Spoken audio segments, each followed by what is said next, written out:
अखेर यवत गावातील जमावबंदी आदेश आता संपुष्टात आणण्यात आले। आता गाव नेहमीप्रमाणे दिवसभर सुरू राहणार आहे। रात्री 12 वाजल्यापासून जमावबंदी आदेश संपुष्टात आणण्यात आले। पुणे जिल्हाधिकारी जितेंद्र डुडी यांच्याकडून हे आदेश पारित करण्यात आले आहेत।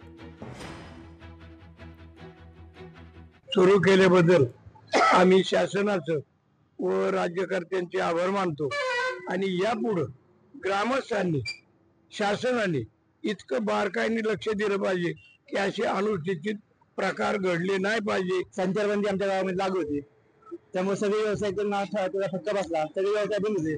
जनजीवन सगळं विस्कळीत झालं। त्यात संचारबंदी उठवल्यामुळे जनजीवनचं पूर्वपदावर आले, जनजीवनचं नेहमी ऑर्डिनप्रमाणे चालले, त्यामुळे सर्व नागरिकांना आता त्याचा फायदा होत आहे आणि व्यवसाय करण्याचे जे काही फटका बसला होता तो आता त्यांचे व्यवसाय पूर्वपदावर आल्यामुळे त्यांचा व्यवसाय चालू झाल्यामुळे त्यांना एक समान होत आहे। त्याच्यामध्ये सर्व शुक्रवारीच्या बाजारच्या दिवशी ज्यावेळेस बाजार बंद केला त्या दिवशी भरपूर शेतकऱ्यांचा माल व्यापाऱ्यांनी खरेदी केला होता आणि तो बाजार बंद झाल्याच्या नंतर व्यापाऱ्यांचं थोडं फार असं मोठं नुकसान झालेलं आहे।